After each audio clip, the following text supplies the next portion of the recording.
good to see you. It's good to be back. I thought I would make a few comments about the trip. I went basically to 6 cities, and each of them I thought were productive in some ways. I went to Porto Alegre, Luke Halb and I, on Saturday and Sunday, the first weekend. I was really glad to have some time with Nicholas. Nicholas comes from a bad background. He and I were really close when he was about 16. He's mid to late 20s now, and hasn't been very faithful, hasn't really done well, but he's really opened up a lot. And I was able to spend the night with him, which was really good, him and his family. And I've been able to study with him several times on the phone since then, and that's been good too. I think he's got some real prospects.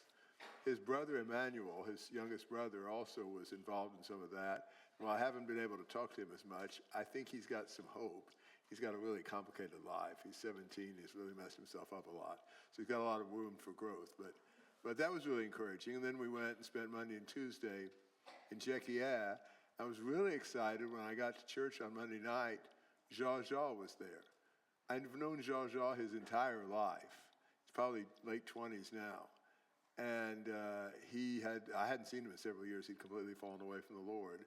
His dad and his grandparents are in Christ. And he said that he had decided a week or so ago that he really wanted to come back to the Lord. And he was thinking that he'd really like to talk to Gary. And then he found out a few days later that I was going to be there. So he said he wanted to be there. So he invited me to his home on Tuesday night. And he and his wife and Luke and I sat down and talked for a good while. I think that's promising, hopeful at least. And I was really excited to be able to see him and try to encourage him. And then we spent a couple of days in Iperó with João Batista, who's probably the most mature Christian I know in Brazil. It was very good spending time with him and with several other people there, as well as being able to be a part of their Wednesday night assembly. That was good. Got to see people I hadn't seen in a long time. And then spent Friday to Sunday in Campo Limpo Paulista. We studied the book of Colossians. Unfortunately, I lost my voice. I had a cold, and they said they could hear me. I don't know how, because it was open air, but they said they could. But that went well, and it was good to be with those brethren. I love a lot of those brethren, and there were about 15 people from other congregations that came as well, so that was encouraging. And then went and spent Monday, Tuesday, Wednesday in João Pessoa with Tomas and Stephanie. That was really good to be with them, very encouraging to be with the brethren there.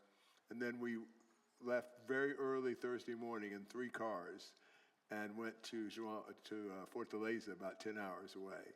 We had studies in Fortaleza on Thursday night, Friday night, more on Saturday afternoon and Saturday night, and then visited with the 2 churches there on Sunday.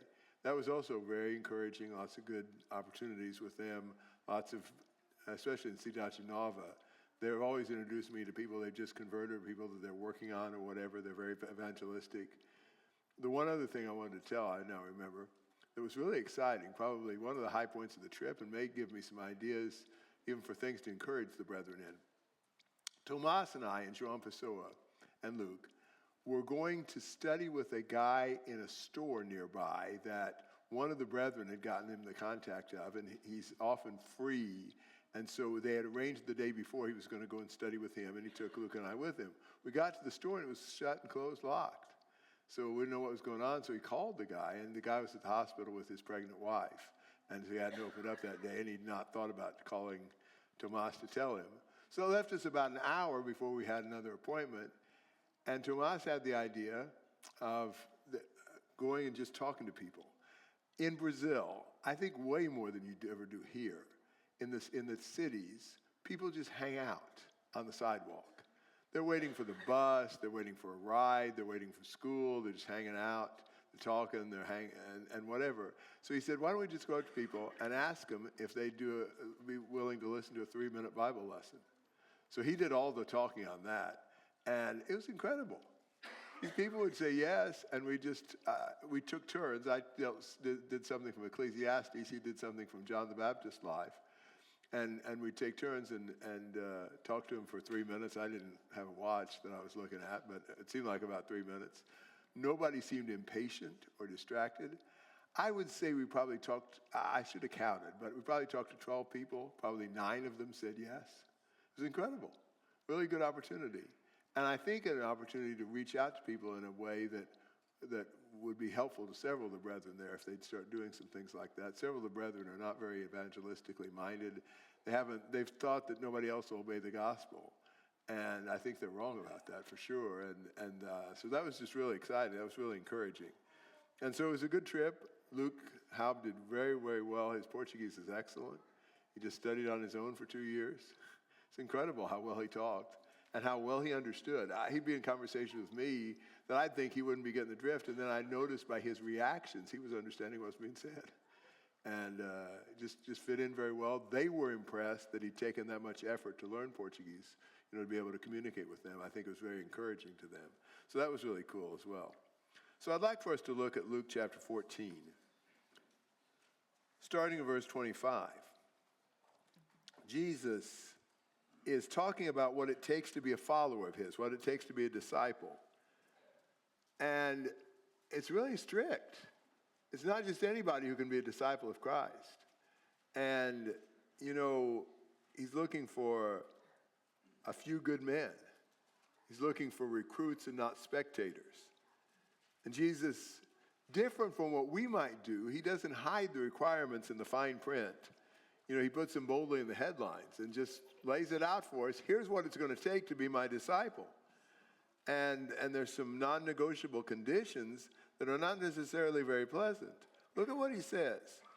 In verse 25, now large crowds were going along with him, and he turned and said to them, if anyone comes to me and does not hate his own father and mother and wife and children and brothers and sisters, yes, and even his own life, he cannot be my disciple. Whoever does not carry his own cross and come after me cannot be my disciple. And look at verse 33. So then none of you can be my disciple who does not give up all his own possessions. He talks about the requirements of being a disciple in terms of what it will cost us. It'll cost us our relationships. It'll cost us our life. It'll cost us our possessions. All those things have to be given to God. And that's a challenge. Just to think about what God's asking us to do to be his disciple. He says, if anyone comes to me and does not hate his own father and mother and wife and children and brothers and sisters, he cannot be my disciple. I understand hate there does not mean detest, but it means to love less. In other words, you put God above your family. God has to take first place in everything you do to be his disciple. If you're going to be his disciple, he can't be second or third or fourth. He's got to be first. He's got to be above all things. And you see Jesus, and that's exactly what Jesus did in his life. I even think about with his physical family in Mark chapter 3, verse 31 to 35. When the family had found out he was so busy, he wasn't even eating right and sleeping and things like that, they went out to, get some R&R for him, I guess. And they came and word with him that his family was outside looking for him. And Jesus said, who is my family? And he looks around at them and he says, whoever does the will of my Father, that's my family. Jesus put his spiritual family above his physical family and above other relationships in life.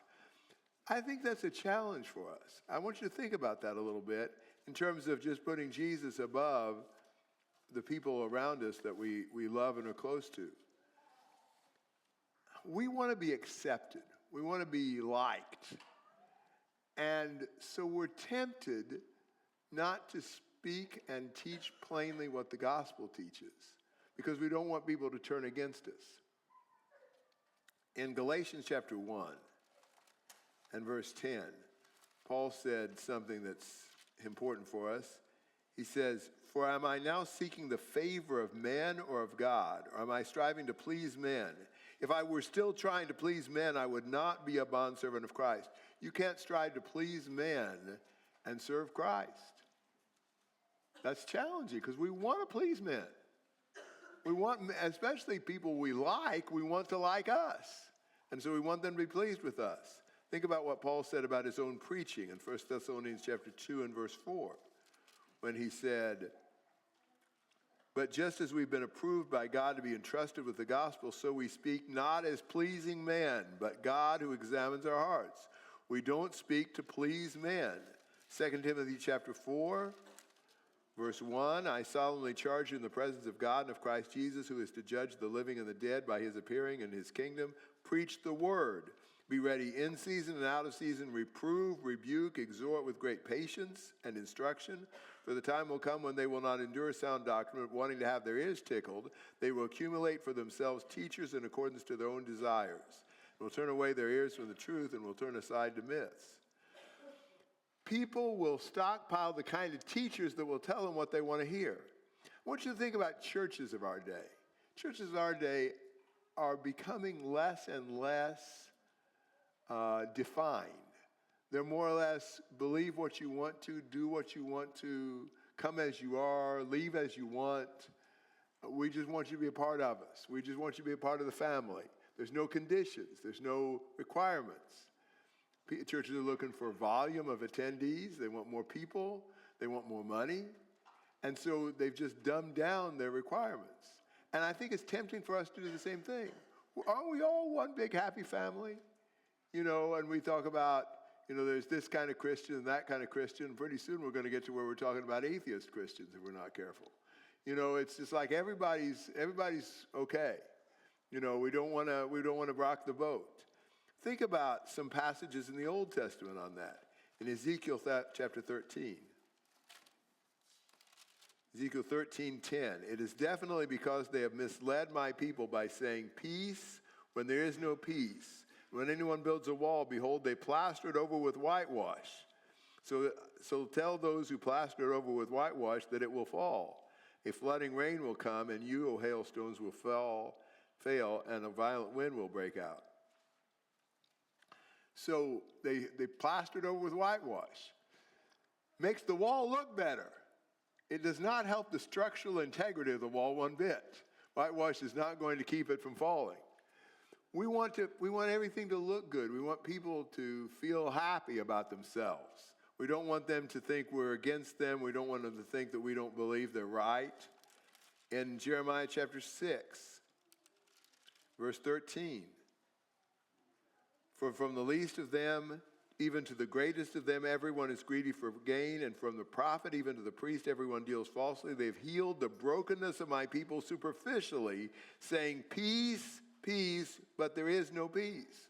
We tell them what they want to hear, but it doesn't really produce peace with God. And so, you know, when Jesus talks about you hate your father, mother, wife, children, whatever, he's saying you put him ahead of the relationship with people. You do what's right, you teach what's right, regardless of what people think, regardless of whether or not they like it or not. And that's a real challenge to us to do. But that's what he says it takes to be my disciple. If you're not like this, you're not going to be his disciple. And so that's the first condition he mentions. Then the second thing is you have to hate your own life also. Take up your cross. When you think about taking up your cross, you're thinking about the instrument of torture and death. You're breaking with self. You're putting yourself behind. You die to self. You're crucified with Christ. Remember those passages?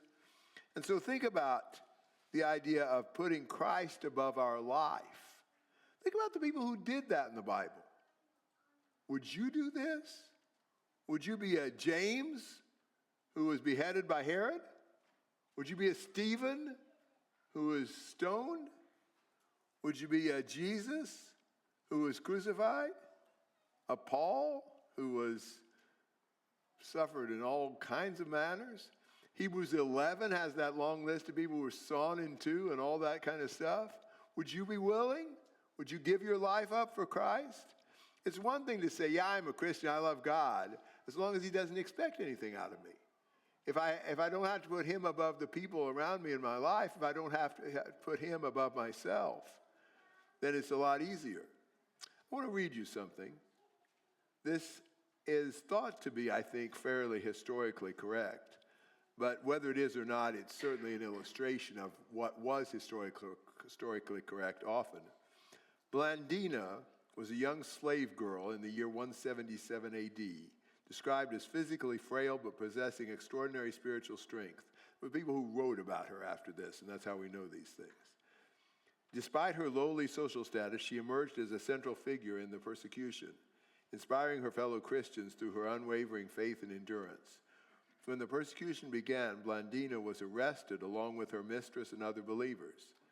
Her companions feared that due to her weak physical condition, she might not withstand the tortures and deny Christ.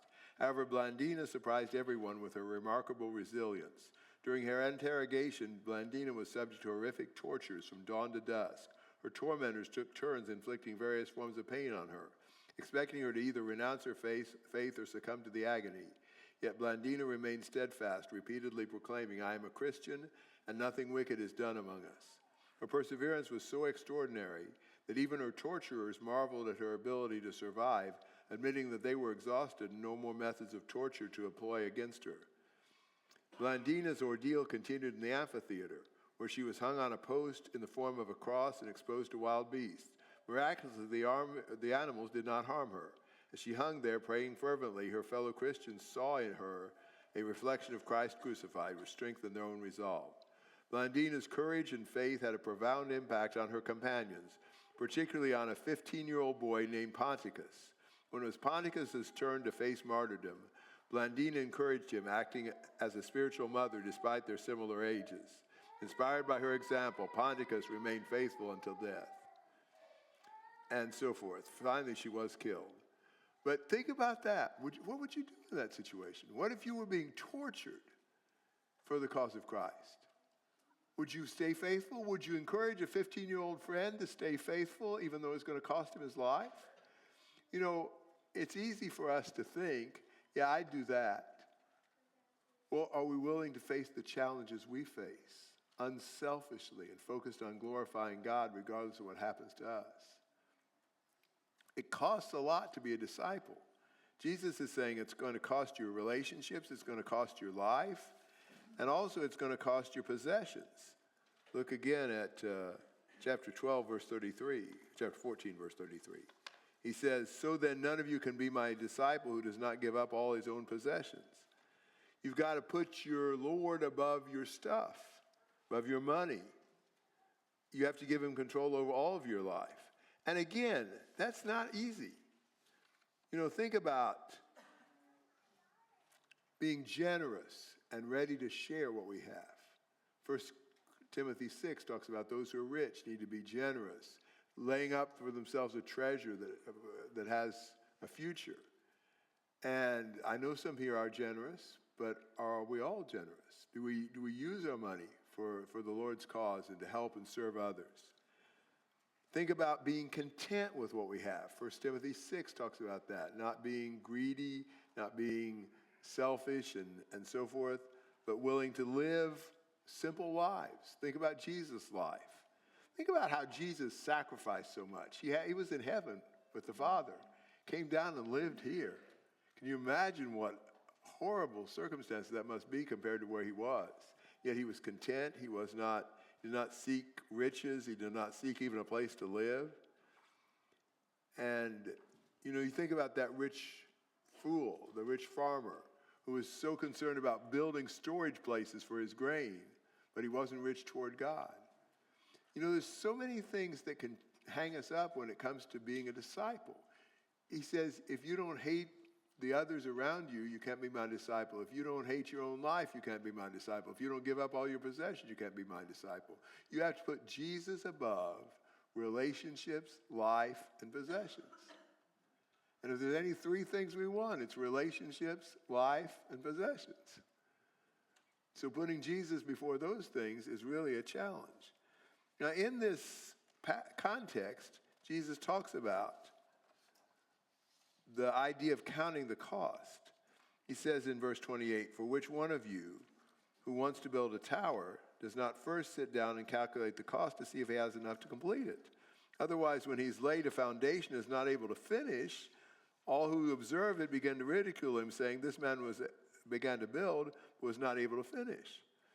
When you undertake a task, you kind of calculate whether or not you've got the money to do it or not. You carefully assess your resources. He's saying, if you want to serve God, think about, are you willing to pay the price? Are you willing to do what it takes to be a servant of God? Are you willing to live for him? Here's the guy Verse 31, what king, when he sets out to meet another king in battle, will not first sit down and consider whether he is strong enough with 10,000 men to encounter the one coming against him with 20,000? Or else, while the one is still far away, he sends a delegation to ask for terms of peace.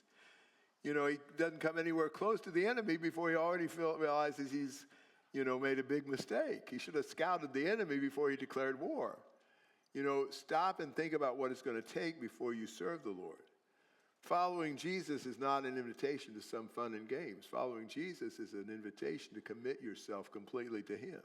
That's what it takes. Jesus never deceived his followers. He never said, oh, it's going to be easy. You can handle this. A piece of cake, I remember when I was in fourth grade in a Bible class at church, when the teacher told me, I don't know why this stuck with me. I believe I was in fourth grade. It stuck with me, and he said, you guys need to understand that when you become a Christian, it really doesn't change anything much. It's not a big deal. It won't be hard. Well, he was trying to make us think that we could do it or make it be easy. But I remember thinking at the time, that's not the right thing to say. That's not true. It is hard. It isn't a piece of cake. It requires commitment that's difficult. Have your eyes open. Know what you're getting into. And so Jesus is trying to get people to realize that commitment that's involved. If you're going to serve him and you're going to be his disciple, here's what it takes. And he says in verse 34, therefore salt is good, but if even salt becomes tasteless, with what will be seasoned? It is useless either for the soil or for the manure pile. It is thrown out. He who has ears to hear, let him hear. A disciple with no dedication to God is like salt without taste. What good is tasteless salt? I've never seen any. But can you imagine how useless that would be? Salt's not good for anything if it doesn't salt anything. And so if salt loses its saltiness, it's worthless. If a disciple loses his discipleship, if he loses his commitment to the Lord, he's nothing. He's not worth anything. And so Jesus says, listen up. Hear this lesson. Think about it. When he says, if any man has ears to hear, let him hear, he's saying, pay attention to what I'm telling you. This is important. This is worth thinking about. This is worth listening to. And it really is. So, as we're thinking about our own discipleship, if you're a disciple of Christ, are you really? Have you been willing to follow through with that and commit yourself in your relationships, your life, and your possessions? It all belongs to the Lord, and you're willing to do anything he wants you to do, whatever sacrifice that needs to be made if you're not a Christian? Have you thought about making a commitment not to do something fun? A commitment to be a follower of Jesus, a disciple of Christ, giving up anything you need to give up to serve him. That's what Jesus calls us to. That's what he's asking for. It's not easy. It's worth it. And many people have done it, and it's definitely the right thing to do. So Jesus is challenging us to reconsider our discipleship, and if we're not a disciple, to become a disciple with what it takes in terms of our commitment. If you need to obey the gospel, won't you come and we stand and sing?